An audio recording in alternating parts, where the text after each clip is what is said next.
guys! So, first of all, I found my camera! Yay! A loud rejoicing. And also, while I was gone on our big trip, my husband bought a lumberjack costume for our bed. So yeah, I intentionally did not make the bed so you guys could enjoy the glamour and wonder of I'm not complaining. They are incredibly soft and cozy. And you know, I figure that when they wear out, I can make plaid shirts and dresses and everything for everyone in the family, and we can look like we can look like the backwoods version of the Von Trapp family singers. So you know, it's a win-win. Anyway, I'm just kidding. I'm amused. So, sorry that the ice in my tent video was the only one that you guys got the whole 2 weeks I was gone. I was just really swamped with being the solo parent for 9 of the 15 days we were gone. So that's my excuse. I did take a bunch of pictures, which I am hopefully going to be savvy enough to get into this video. So, yeah. Where did we go? We went everywhere, you guys. We went everywhere. So, day one, we drove like 12 hours. We made it to the St. Louis Arch first, which I've been to before. It's not that far. It's like 4 or 5 hours from our house, so it's kind of almost a day trip location. So, but we did go there. The kids hadn't seen it before. So we went there. It was cold and raining.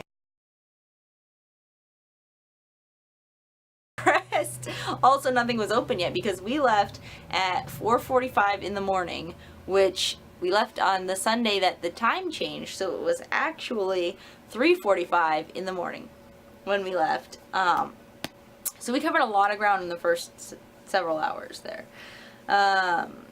So we stopped there. We stopped on the west side of Missouri at the Superman Museum, which was an ice cream shop, which that was kind of for my nephew's benefit. I was going with my sister and her 3 kids, me with my 4 kids. So it was a lot. It was a lot. We're crazy. I don't know. It seemed like a good idea at the time. I just realized that my heater is still running and is providing background noise. I'm gonna turn this off. Hold on.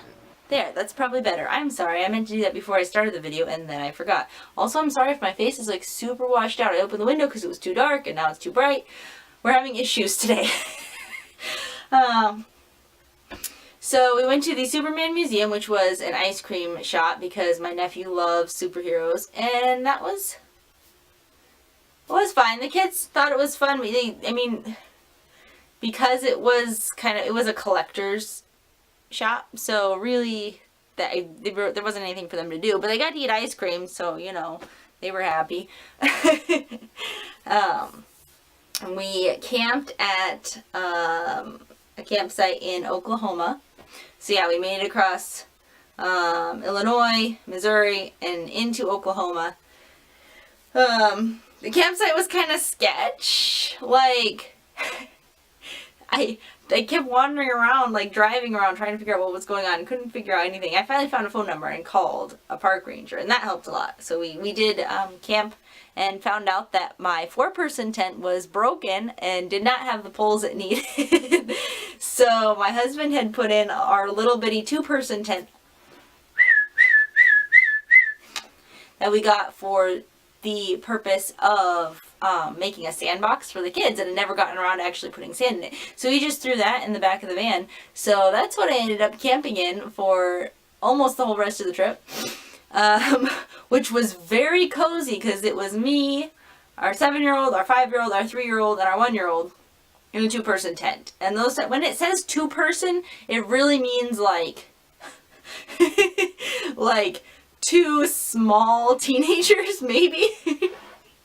Oh, and you know, the big belly too. So yeah, it was very cozy, but we stayed warm. Like that, it was helpful for staying warm. But every morning when we woke up, there was condensation over the whole tent on the inside because I had the little rain fly on top, and so everything stayed inside. All of the heat was trapped inside. So yeah, it was very wet on the inside of the tent, but not the outside of the tent. There was never any dew because we had gotten so far south and it was dry. I am rambling. So it was a strange experience to wake up every morning with the inside of the tent just very wet and the outside dry, completely dry. Anyway, I have a toy. It's like a Barbie spoon. I don't know. So that was the first day. The second day, we stopped for a long time at the Wichita Mountains Wildlife Refuge, which we didn't really actually see a lot of wildlife. But the kids had a lot of fun climbing the rocks along the trails and just, you know, being kids and running around. So that was good. That was fine. We were there until early afternoon. And then we started driving. So we drove through a lot of Oklahoma into Texas, and on the way, so I'm from the Midwest, and in the Midwest, crops are a big deal, alright? So, like, we pay attention to that kind of thing. We just do. And I meant to bring it in. It's in the van, and I'm annoyed that I forgot it. Maybe I'll add in a section later where I have it, but I was driving along, and zit, zit. Hello, call me. I was driving along, and this truck went past me, and he had these big round, like huge round bales of like what here in the Midwest that's how you do hay. Or that's how you can do hay. You can do it in bales, but you can also do it in these big round bales. And so he drove past me, and it was like the bales were all wrapped in plastic, but there was like white stuff just like fluttering out of one of them, and I was like, what is going on? I finally figured out it was cotton. And this just like, because I had seen the cotton fields as we were driving along, and I was like, oh my goodness, look, they're growing cotton. I didn't know you could grow cotton in Oklahoma. So I was just like, you know, again, Midwestern, this crops are relevant to us, okay? So I noticed that all along the ground, there was cotton. And so I kind of looked around, and there was nobody around for miles. That was one thing I really loved about visiting the Southwest, was that it was very sparsely populated. There weren't a lot of cars on the roads. I was a big fan of that. So, I made sure no one was around, and I stopped and I jumped out and I collected some of this raw cotton, and it pleased me a lot. And it's still in my van. I've got this little wad of cotton in my van now. So yeah, that was my geek thing. But we made it to Texas. We went to the Cadillac Ranch, which is all these Cadillacs. This is a 70s thing. My mother asked, she was like, what, who did this? Like, why did they do this? I'm like, it was the 70s, Mom. I feel like that probably explains it. And she was like, oh yeah, that explains it. But so these cars are buried in the ground, like at angles like this. And there are like 10 of them. Like, there are a bunch of them. And they have just layers upon layers of spray paint, because everybody comes out and spray paints them. That's like the thing to do. So we stopped at the Walmart on the way. I picked up some spray paint. We went out, we spray painted. It was a lot of fun. It was a kind of just like a random fun little stop, and that was at sunset. So that was fun on day 2. And so we kept going from there just across the border into New Mexico and stayed at Santa Rosa State Park, which, wow. So first of all, we had to get an RV campsite because it already closed primitive camping, which was annoying because you had to pay more for the RV campsites, and we weren't using their hookups or anything, so that bothered me. But the stars, you guys, I have never in my life seen stars like the stars at that campsite. It was amazing. It was so amazing. There were so many stars. So that was the highlight of my trip for me, because I'm big on astronomy. So that was the first 2 days. That was just the first 2 days, and I've already been talking for 10 minutes. I feel like this is going to have to be broken into several sections because otherwise you guys are going to get really, really bored. Day 3, we went to Kashe-katuwe Tent Rocks. That was really cool. We hiked up this canyon. So it was like really close canyon walls right when you first entered, and you kind of went up and you kept going up and up and up and up and up and up and up until you reached the top of the mesas and you could look out all around you, and that was incredible. We found out at that location. Now what do I have? I have a baby booty. Guys, I'm just easily distracted today. That was where we found out that my sister does not handle heights well. Since having children, and she was kind of really freaking out about the fact that we were all up on this mesa, and the kids, we had 1, 2, 3, 4, 5, like 5.5 fully mobile kids with us, because I had my 1-year-old in the carrier at least part of the time. So yeah, 5.5 kids running around, plus we each had one with us, carrying one with us. So she got pretty stressed out about that. My kids loved it because we're mountain goats. So we had a great time going up and down the boulders and coming down, but she was kind of stressed out. Which plays into the story once we get to tonight, that night. So once we were done there, we went to Bandelier National Park, which actually is, like, as the crow flies, is 10 or 20 miles away from Kashe-katuwe, but you have to drive around the whole freaking mountain, so it takes like 2 hours to get there.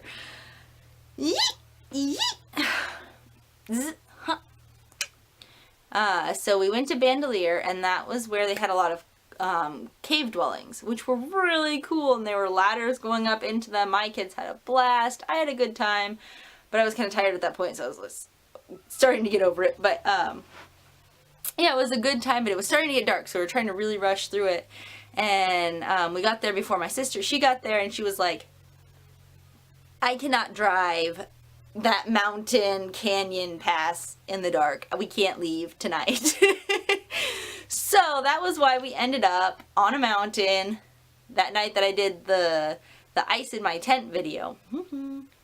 Because my sister was too stressed out to be able to get back down the mountain. Through all of it, and it was switchbacks, and it was pretty intense, especially when you're from the Midwest, where like the greatest ground variance is like 50 feet. So she was very stressed about it, and that's why we stayed on the mountain that night. So we did get the chance in the morning to kind of go through the cave dwellings some more, and do a couple of the other trails. So there was that. We wouldn't be able to do that if we had left that night.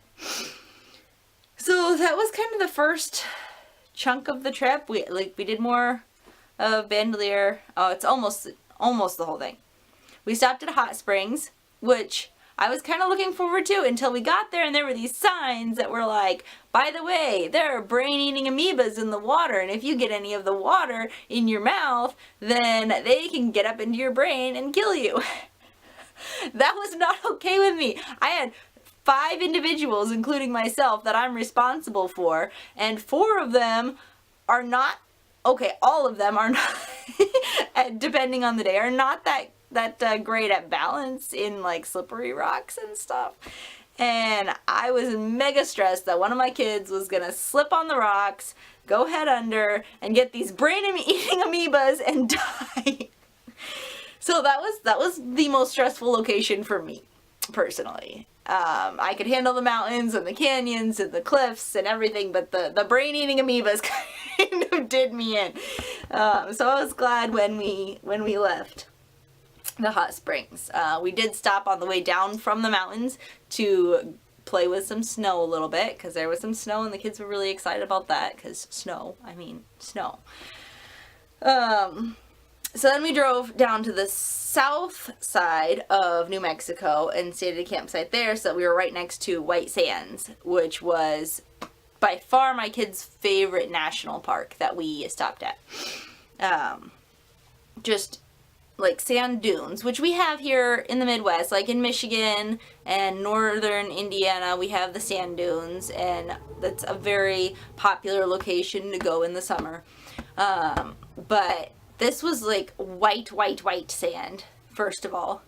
And it started kind of scrubby, but as, like, the further back you got in the park, the bigger the dunes got, and like the less weedy they got, and it was just pure white sand. And the sand was cool. And if you dug in a little bit, like, it got to kind of the hard packed stuff that you get like on the beach, so that you could actually build things with it.